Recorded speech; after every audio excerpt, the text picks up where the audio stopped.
개그우먼 조혜련 씨의 반전의 하나님, 이 책은 제가 조혜련 씨를 직접 만나서 사인을 받은 책인데요. 45년 동안 일본 불교인 남묘 호랭개교를 신봉해온 조혜련 씨가 어떻게 반전의 하나님을 만나서 성경 바람잡이가 되셨는지 그 한편의 드라마 같은 이야기 들려드릴게요. 나는 1970년 경남 고성에서 태어났다.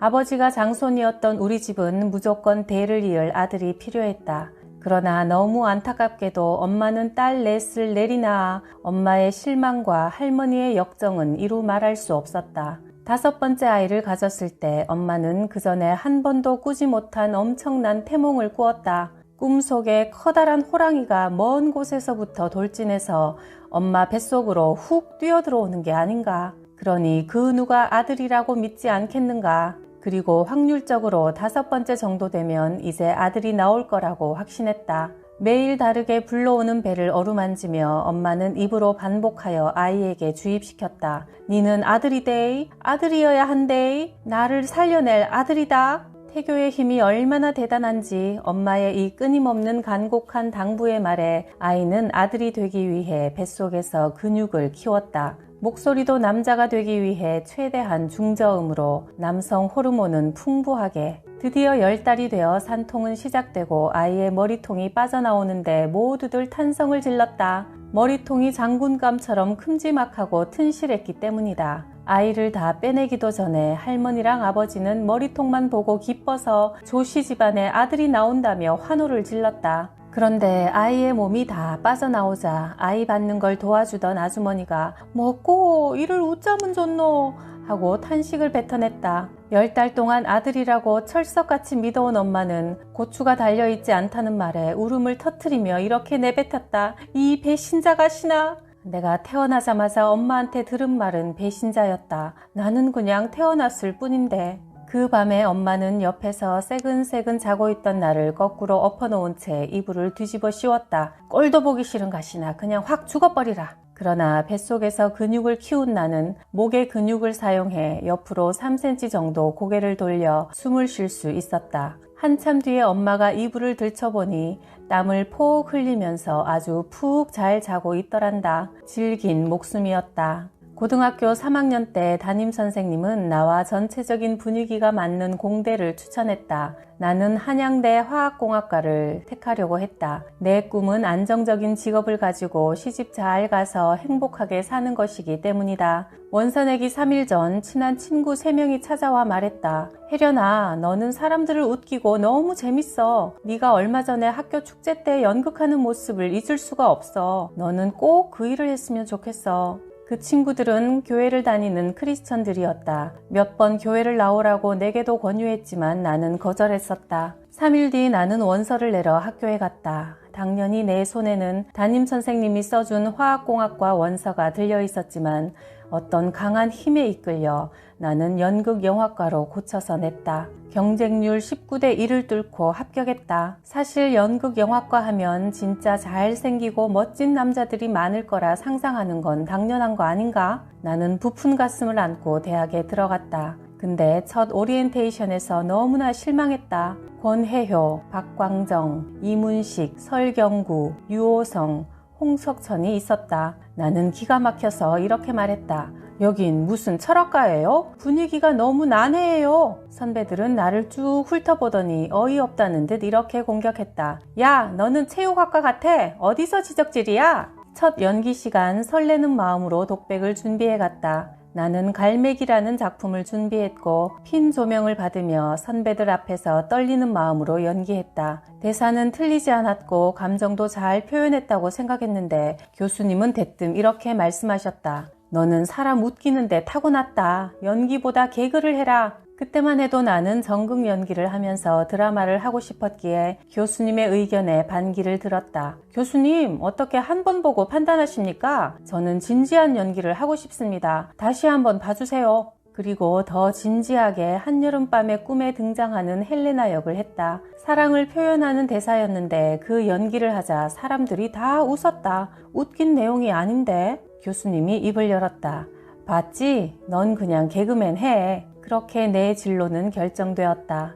내가 했던 프로 중에서 가장 재밌는 상황이 많았던 것은 MBC 방송의 일요일 일요일 밤에 중 긴급구조 여보세요 라는 코너다. 나는 늘 사고를 일으키는 장본인이었고 사고 난 곳에 김국진 씨가 긴급구조원으로 달려오는 해프닝 코미디였다. 화장실에 있는 높은 선반의 물건을 꺼내려고 변기에 발을 디디고 올라섰다가 변기에 그만 발이 빠져 빼지도 못하는 상황. 너무 더워서 냉동실 바닥에 있는 얼음을 핥다가 혀가 붙어버리는 상황. 차가 너무 막히는 것이 심심해서 핸들에 머리를 넣었다가 끼어서 안 빠지는 상황. 당구 치다가 당구공이 입에 들어가서 그걸 구하러 오는 에피소드 등 웃음을 주기 위해서라면 정말 온갖 해괴한 짓을 안 해본 것이 없었다. 그렇게 나는 내 인생의 목표인 성공을 이루기 위해 앞만 보고 달리는 불도저 같은 삶을 살았다. 일에 대한 욕심은 한국 활동으로 만족하지 못했다. 일본 방송에 도전해서 어떤 때는 일주일에 비행기를 6번 탄 적도 있다.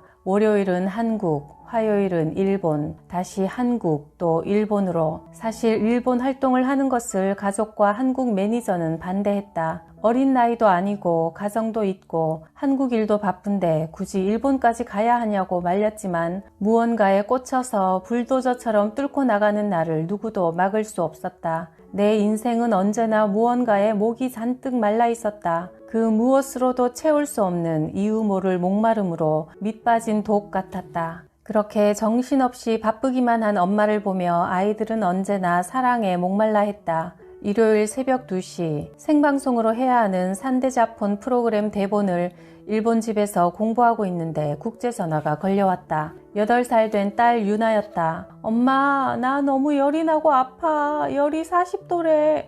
그래? 그럼 할머니한테 해열제 달라고 해서 먹고 자. 아니, 엄마가 와서 해줘. 엄마 지금 일본이야. 유나가 갑자기 소리쳤다. 알아. 근데 엄마, 나는 엄마가 필요한데 엄마는 항상 내 옆에 없어. 엄마, 일본 그만두면 안 돼? 일본이 나보다 더 중요해? 엄마는 엄마가 아니라 그냥 연예인 같아. 왕!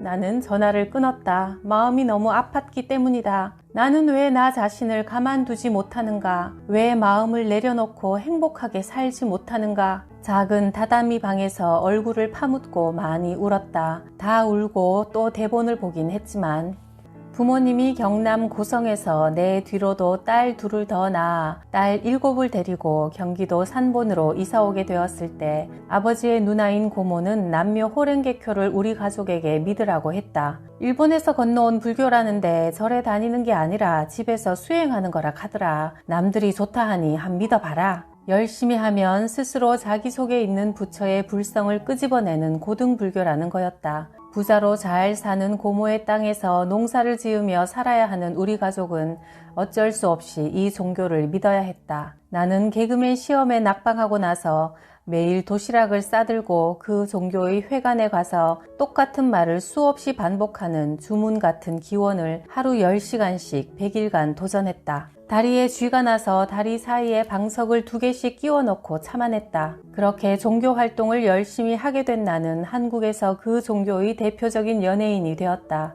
일본에서 방송 활동을 할 때도 외롭고 힘들 때면 도쿄에 있는 회관을 찾아가 그 종교를 믿는 일본 연예인들과 교류하며 위안을 삼기도 했다. 일본 연예인이나 스포츠인, 정치인들은 다수 그 종교를 믿었고 교주의 생일이 되면 일본 도쿄 중심가의 회관에 수천 명이 모여서 그 교주에게 선물을 전달하려고 긴 줄을 섰다. 나도 최고급 과일을 사서 그 대열에 합류해 기다리기도 했다. 사람들은 멀리서나마 교주의 얼굴을 보겠다는 일념으로 긴 기다림도 지루해하지 않았다. 하지만 내 나이 40이 넘어 정신적으로 힘들고 우울해지는 시기가 찾아왔을 때 나를 지탱해주고 붙잡아줄 수 있는 것은 아무것도 없었다. 그 종교 활동을 그만두고 나서 사람들이 좋아하고 따르는 인물이 있으면 관심을 가졌고 또 다른 진리를 갈구하며 이곳저곳 찾아 헤맸다. 이 세상 어딘가에 내가 찾는 진리가 있을 거야.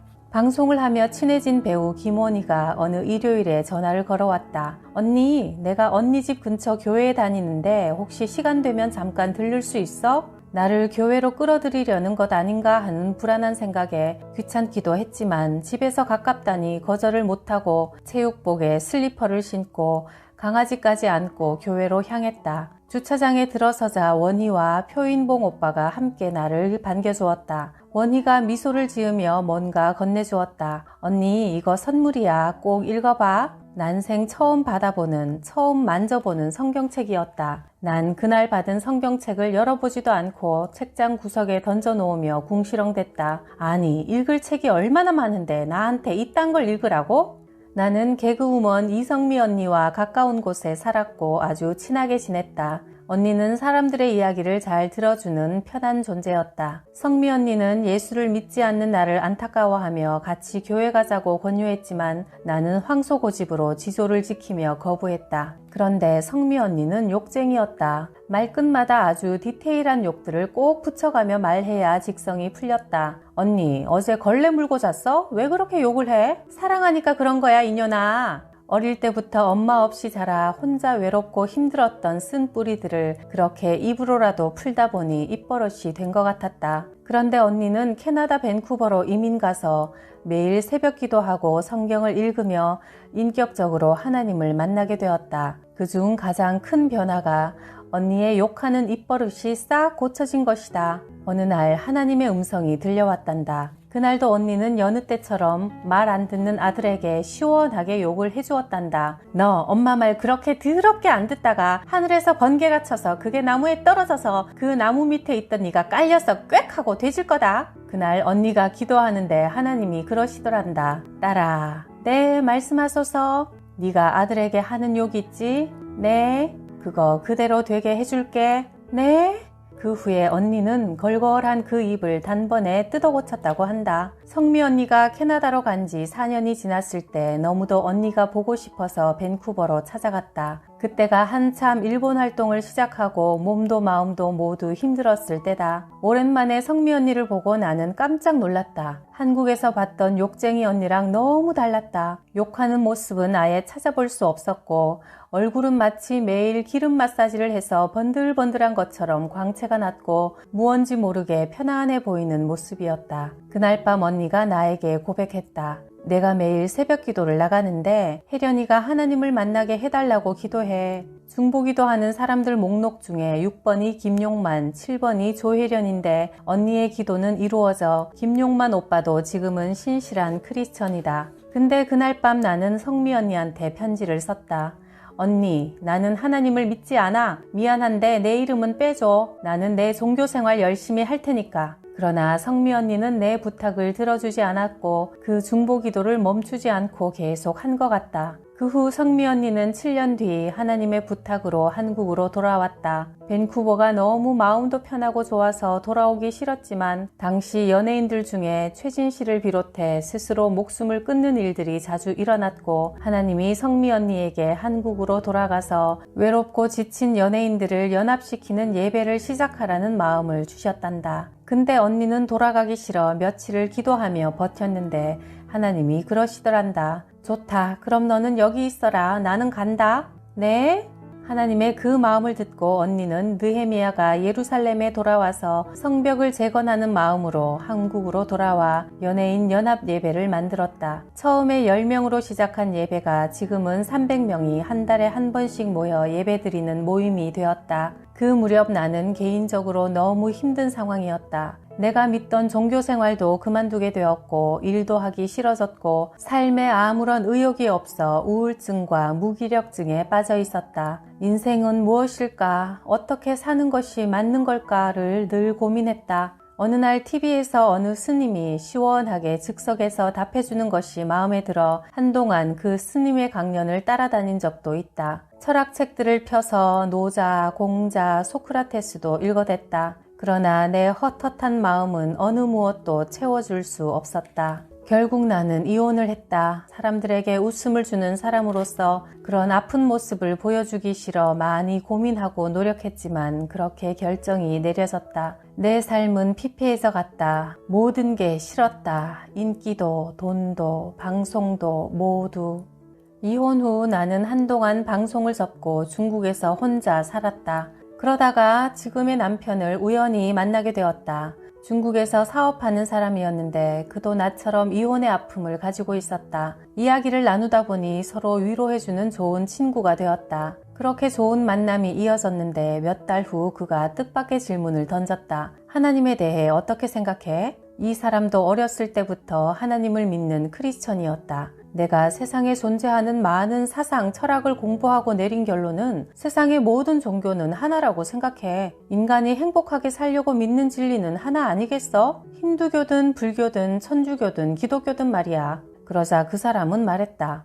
아니, 자기가 진짜 잘못 알고 있어. 절대로 똑같지 않아. 다른 모든 것들은 인간이 만든 종교이고 예수 그리스도를 믿는 것은 종교가 아니라 진리이자 생명이야. 그때부터 그는 이성미 언니처럼 날 위해 중보기도 하기 시작했다. 조혜련이 예수님을 만나서 간증할 수 있도록 해주소서. 우리는 결혼했고 나보다 2살 어린 남편은 나에게 편하게 반말을 했다. 나는 서로가 존댓말 하는 것이 좋겠다는 생각이 들어 존댓말을 해줬으면 좋겠어 하고 부탁했다. 그러자 남편은 대신 조건이 하나 있다고 했다. 평생 존댓말을 할 테니 교회 한 번만 가자. 교회 한 번 가는 걸로 평생 존댓말을 들으며 대우받으며 산다고? 괜찮네. 남편을 따라 생전 처음으로 강남 수서의 어느 작은 산 중턱에 자리 잡은 아담한 교회에 갔다. 예배가 시작되고 찬양대의 찬송가가 들렸다.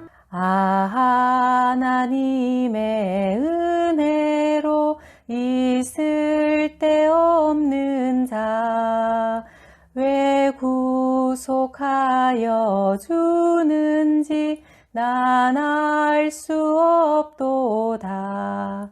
아무 생각 없이 그 찬송을 듣고 있다가 마치 기습적으로 가슴에 화살을 맞은 듯한 느낌이 왔다. 이건 뭐지? 나도 모르게 그 찬송을 듣는 순간 그만 눈물이 뚝 떨어지고 말았다. 이 쓸데없는 자라는 가사를 듣는데 갑자기 이런 생각이 들었다. 그래, 나는 정말 쓸데없는 자다. 엄마가 10달 동안 뱃속에서 계속 아들로 키웠다가 막상 쓸데없는 가스나로 태어나자 필요 없으니 죽으라고 엎어놓았고 대학에 합격했다고 쓸데없는 가스나가 돈 버리는 짓 했다며 부직갱이로 얻어맞았고 일본어를 공부하며 그렇게 열심히 일본 방송활동을 했지만 결국은 오해받으며 욕만 들었던 나. 그런 쓸데없는 자가 바로 내가 아닌가? 찬양대의 찬송은 이어졌다. 내 모든 형편 아시는 주님 이라는 가사가 들렸다. 내 모든 형편은 나를 낳은 엄마도 내 아이들도 내 형제들도 모르는데 심지어 나 자신도 내가 왜 이렇게 불도저처럼 나를 들들 뽑고 괴롭히며 사는지 알지 못하는데 내 모든 형편을 아시는 주는 누구란 말인가? 잠시 후 황명환 목사님의 설교가 이어졌다. 그날 설교하신 내용은 출애굽기였는데 나는 태어나서 처음 성경책을 펼쳐보았다. 출애굽기? 출애가 뭔데 굽지? 옆에 앉은 남편을 쿡쿡 찌르며 작은 소리로 물었다. 출애가 뭔데 굽는 거야? 남편은 순간 억지로 웃음을 참는 듯 했다. 나는 호기심이 발동해서 성경을 뒤적거리며 제목들을 살펴보았다. 민수기? 민수는 한국 사람인데 민수 씨도 같이 성경 집필을 도왔나? 누가복음? 누가 뭘 볶았다는 거지? 에베소서? 이건 마리아가 애를 베는 내용인가? 뒤쪽을 보니 더 살벌한 제목이 나왔다. 골로새서. 골로 샌다고? 한 골, 두 골, 세 골? 그 전에 내가 믿던 남묘 호랭개교는 나 스스로 깨달음에 도달하기 위해 정성이 필요했는데 그날 교회 예배에서는 한 번도 느껴보지 못한 묘한 따뜻함과 평안함이 있었다. 담임 목사님께 남편이 나를 소개하자 미소를 머금은 목사님이 내게 말씀하셨다. 조혜련 성도님의 모습을 보니 그동안 참 많이 분주하게 사신 것 같네요. 이제 그 분주함을 내려놓고 주님 안에서 평안을 누리시기 바랍니다.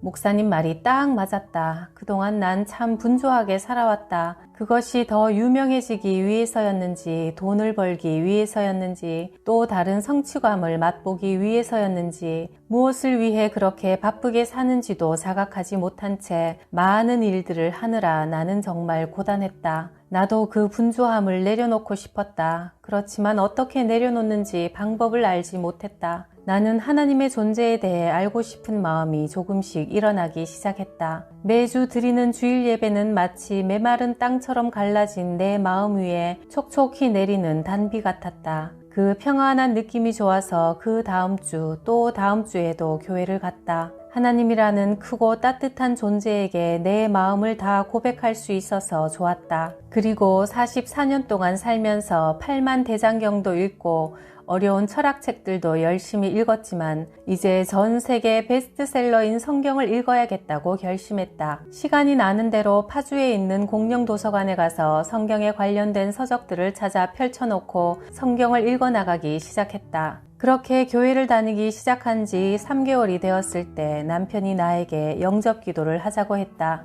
그냥 자기가 묻는 말에 납득이 가면 아멘 하고 대답하면 된다고 했다. 남편이 나를 쳐다보며 물었다. 하나님 아버지, 지금까지 조혜련은 내가 주인 되어 살아왔음을 고백합니다. 이제 제 마음의 문을 열고 예수 그리스도를 생명의 구원자요 나의 인생의 주인으로 영접하고자 합니다. 하나님의 아들 예수 그리스도께서 우리 죄를 사하시려고 십자가에서 못 박혀 죽으시고 사흘째 날에 부활하셨음을 믿습니다. 조혜련 성도님은 이를 마음으로 믿고 입으로 고백합니까? 나는 아멘 하려고 입을 열었으나 이상하게도 소리가 나오지 않았다. 아니, 왜 말이 안 나오지? 그런 경험은 처음이었다. 마치 세례 요한의 아버지 사가랴가 아들이 태어나기 전에 말을 못한 것처럼 내 입이 꽉 닫혀버렸다. 나는 진땀을 흘리다가 남편에게 물었다. 자기가 대신해서 대답해주면 안 돼? 안 돼. 자기 스스로 고백해야 돼.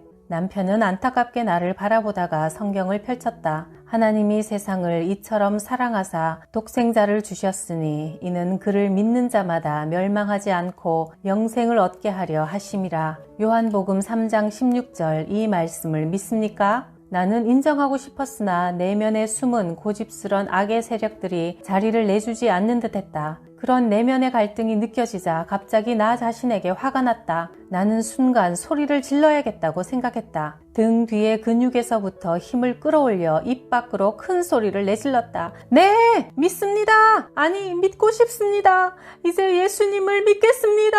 엉엉엉! 소리를 지르며 나는 무릎을 꿇듯이 울음을 터뜨렸다. 마치 어린아기가 엄마 뱃속에서 태어나듯이 나는 그렇게 엉엉 하나님 앞에서 소리내며 울었다. 그 순간 나를 짓누르고 있던 큰 곰 같은 무거운 짐이 뚝 떨어져 나가는 것을 느꼈다. 처음 맛보는 자유함이었다. 진리를 알지니 진리가 너희를 자유케 하리라. 요한복음 8장 32절 말씀. 그동안의 내 인생은 내가 하나님이 되어 혼자 모든 것을 결정하고 그 결과를 책임지며 살아야 했다. 그런데 그런 내 삶은 나 혼자 감당하기엔 너무도 버겁고 힘들었다. 사도 바울이 말한 것처럼 죄의 법이 나를 사로잡고 내 무의식 세계를 강하게 지배하며 짓누르고 있었다. 나도 아들만큼 가치 있어요.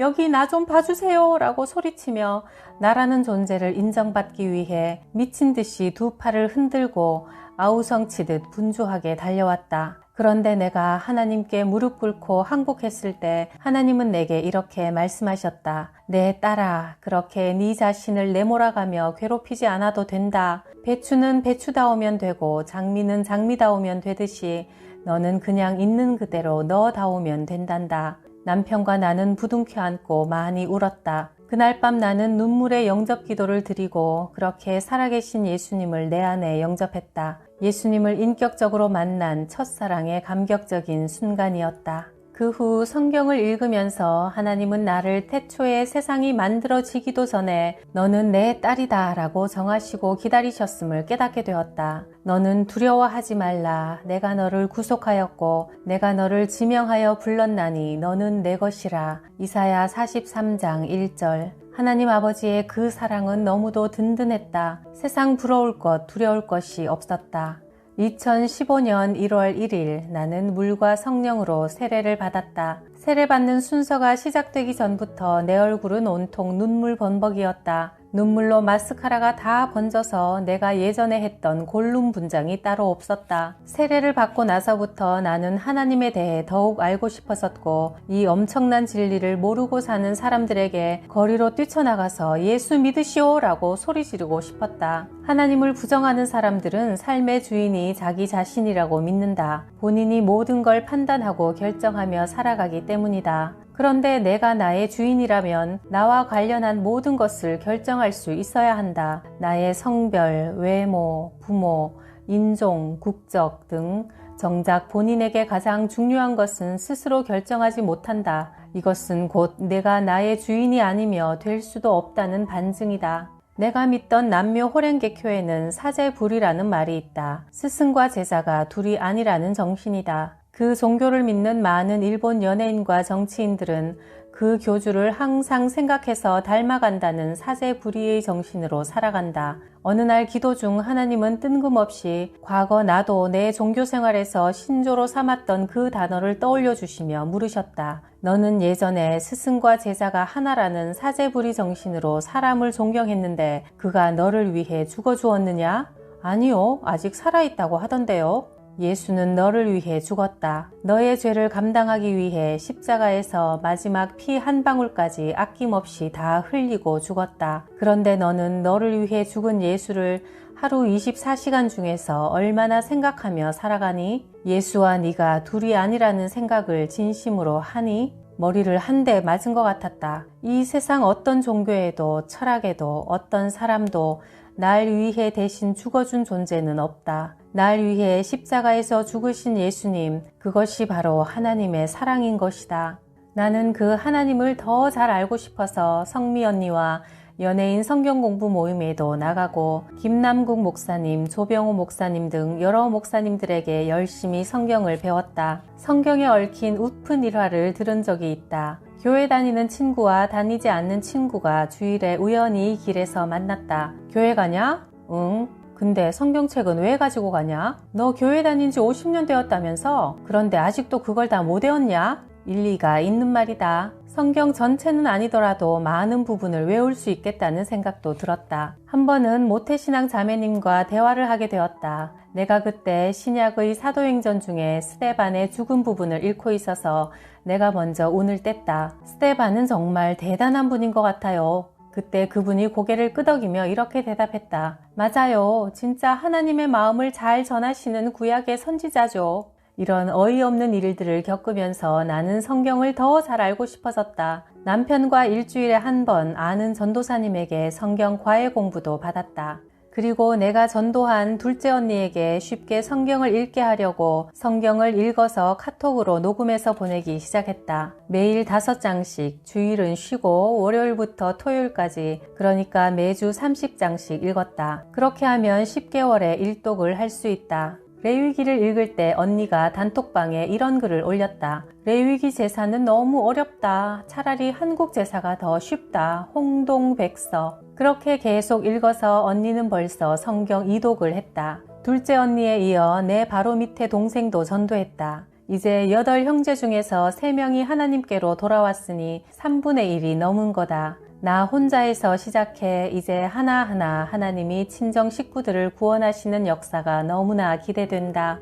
2016년 여름 서류를 발급받으러 어느 공공기관을 방문했다. 한 여인이 나를 보며 언니라고 소리 질렀다. 나는 처음 보는 사람이었는데 알고 보니 옛날부터 나를 너무나 좋아해서 내가 나오는 방송과 소식을 다 꿰뚫고 있다는 팬이었다. 그런데 일어나는 모습을 보니 다리가 많이 불편해 보였다. 그녀는 3살 때 뜨겁게 열병을 앓다가 바쁘신 부모님 때문에 그냥 방치되어 한쪽 다리를 심하게 절게 되었다. 스스로 자존감을 잃고 삶의 여러 문제로 괴로운 하루하루를 버티며 살고 있었다. 내가 하나님을 만나게 된 이야기를 들려주고 나는 매주 그녀를 태우고 교회에 갔다. 그렇게 몇 달이 지났을 때 카톡을 보냈는데도 한참 동안 확인을 하지 않아 너무나 이상해서 전화를 해보았다. 내가 전화하면 언제나 신호가 2번 가기도 전에 언니 하며 반갑게 전화를 받던 그녀가 몇 번을 걸어도 받지 않았다. 내심 걱정이 되어 계속 전화를 걸어대자 다 죽어가는 소리로 언니, 아니 왜 이렇게 전화를 안 받았어? 내 물음에 그녀는 울먹이다가 한참 만에 입을 열었다. 사실 목을 매다가 핸드폰이 자꾸 울려서 보니까 언니 목소리가 너무 듣고 싶어서 내려왔어. 흑흑흑. 너 왜 이렇게 나약해? 내가 정말 너무 화가 난다. 내가 너를 더 볼 수 있게 해줘. 너랑 앞으로 할 일이 얼마나 많은데. 그렇게 무사히 그 순간을 넘기고 며칠이 지났다. 카톡에 그 친구의 성경 녹음 파일이 올라왔다. 호세아 6장. 여호와께서 우리를 찢으셨으나 도로 낫게 하실 것이요 우리를 치셨으나 싸매어 주실 것임이라. 우리가 그의 앞에서 살리라. 흑흑흑. 그녀는 호세아 6장을 읽으며 하나님이 자기를 고생하게 하시지만 그 안에 사랑이 있음을 깨달았던 것이다. 이 사건이 계기가 되어 나는 성경 읽기를 퍼뜨리게 되었다. 마음이 답답하고 외로워하는 주위 사람들과 카톡으로 성경 녹음하기 커뮤니티를 만들었다. 불경을 외우던 내 인생이 이제 눈만 뜨면 성경을 읽게 되는 대반전의 삶으로 바뀐 것이다. 연예인 연합 예배 때 배우 이광기 오빠도 내 간증을 듣고 6살짜리 아들 준서가 성경을 열심히 읽는 동영상을 보내왔다. 그 다음 오빠가 들려준 말이 기가 막혔다. 얼마 전에 준서가 나한테 동생을 낳아달라고 조르길래 아빠 엄마가 이제 나이가 들어서 동생 낳아주기 힘들 것 같다고 했거든. 그랬더니 준서가 뭘 했는지 아니? 아브라함은 100세의 아들을 낳았던데요 뭘. 그에 비하면 아빠는 아직 젊잖아요. 성경 열심히 읽는 6살짜리 아들을 어른이 못 당한다. 어느 기독단체에 초청되어 간증을 했다. 이때 감동을 받으신 어느 장로님의 말씀이 참 인상적이었다. 제가 정비소를 운영하고 있는데요. 직원들에게 선포했죠. 오늘부터 회사에서 성경을 매일 5장씩 읽으면 한 달에 10만 원씩 보너스를 더 주겠다고요. 그랬더니 불교 신자인 직원이 성경을 매일 열심히 읽더라고요. 딸 유나는 어렸을 때부터 엄마와 대화하고 싶어 했고 엄마와 함께 시간 보내기를 원했다. 그러나 워낙 정신없이 바쁜 엄마로 인해 조금씩 그 마음의 문을 닫기 시작했다. 자신의 속을 내게 보이지 않고 혼자 결정하고 혼자 삭혔다. 엄마의 빈자리를 채우기 위해 미친 듯이 공부했다. 시험이 있는 며칠 전부터는 예민해져서 밥도 잘 못 먹었다. 중학교 3학년 때까지 한 번도 전교 1등을 놓치지 않았고 명문 고등학교를 들어가 기숙사 생활을 하던 유나는 결국 석 달 만에 학교를 그만두었다. 자신이 왜 인류대학을 가기 위해 감옥과도 같은 삶을 살아야 하는지 모르겠다고 이제 더 이상 공부가 진절머리 나도록 싫다고 했다. 그리고 자퇴를 한 후 1년 4개월을 아무것도 하지 않고 자기 방에 틀어박혀서 시간을 보냈다. 어느 날 저녁 나는 혼자 교회에 가서 아무도 없는 조용한 예배당에 앉았다. 하나님은 사랑이신데 우리를 위해 자신의 아들도 아낌없이 내어주신 분인데 나는 그분을 믿는다면서 아픈 내 딸 하나도 진심으로 사랑하지 못하는 것이 너무도 죄스러웠다. 회개 기도를 했다. 나같이 자격 없는 엄마 때문에 저렇게 아프게 된 아이를 치유해달라고. 집에 돌아와서 유나 앞에 다가가 앉았다. 유나야, 엄마가 정말 미안하다. 엄마가 부모 공부를 하지 못하고 너를 키워서 너무나 많은 아픔을 주었구나. 엄마를 용서해주라. 유나는 울면서 자신의 속을 다 털어내었고 우리는 그렇게 오랜 시간 묵은 찌꺼기들을 쏟아내며 그 밤에 엉킨 실타래를 하나씩 풀어나갔다. 며칠 후 주일날 유나가 안방문을 두드렸다. 딸은 교회를 가겠다고 했다. 내가 엄마를 아는데 엄마는 절대 바뀔 사람이 아닌데 이렇게 달라진 걸 보니 엄마가 믿는 하나님은 정말 대단하신 분인 것 같아. 나도 그분을 알고 싶어졌어. 그래서 아빠, 엄마, 딸 유나, 아들 우주가 다 같이 교회에 예배를 간 첫날 우주가 친 개그를 잊을 수 없다. 4명이 나란히 쪼르륵 앉아서 은혜로운 예배를 마치고 자리에서 일어나며 우주가 이렇게 말했다. 하나님도 무기가 있네. 뭐? 어떤 무기? 은총? 사람들에게 목표가 무엇이냐고 물으면 대부분 성공하는 거라고 대답한다. 성공이 뭐냐고 물으면 또 대부분의 사람들은 돈과 명예, 인기, 권력을 함께 누리는 거라고 대답한다. 과거의 나 역시 이러한 성공이 인생의 목표였다. 그런데 예수님을 믿고 성경을 읽으면서 내 삶의 목적이 무엇인지 바로 알게 되었다. 내 이름으로 불려지는 자, 곧 내가 내 영광을 위하여 창조한 자를 오게 하라. 이 백성은 내가 나를 위하여 지었나니 나를 찬송하게 하려 함이라. 이사야 43장 7절 21절 말씀. 내가 이 땅에 태어난 목적은 잘 먹고 잘 입고 풍요롭게 살다가 죽는 것이 아니라는 것을 깨달았다. 내 존재의 목적은 바로 하나님의 영광이었다. 피조물은 창조자의 목적을 제대로 이룰 때 그 존재 가치가 있다. 진정한 성공은 다음 3가지를 아는 것이다. 첫째는 내가 어디에서 왔는가를 아는 것이고, 둘째는 내가 사는 동안 무엇을 해야 하는지 아는 것이고, 셋째는 내가 어디로 돌아가야 하는지 아는 것이다. 나는 포도나무요, 너희는 가지라. 그가 내 안에, 내가 그 안에 거하면 사람이 열매를 많이 맺나니 나를 떠나서는 너희가 아무것도 할 수 없음이라. 요한복음 15장 5절. 나는 이제 진정한 성공이 무엇인지 잘 알게 되었다. 나는 하나님께로부터 왔고 결국은 하나님께로 돌아간다는 것을, 그리고 내가 사는 동안 예수님께 잘 붙어서 좋은 열매를 맺어야 한다는 것을 알았다. 그래서 나는 이 땅에 사는 동안 진정한 성공을 위해 노력하며 살 것이다.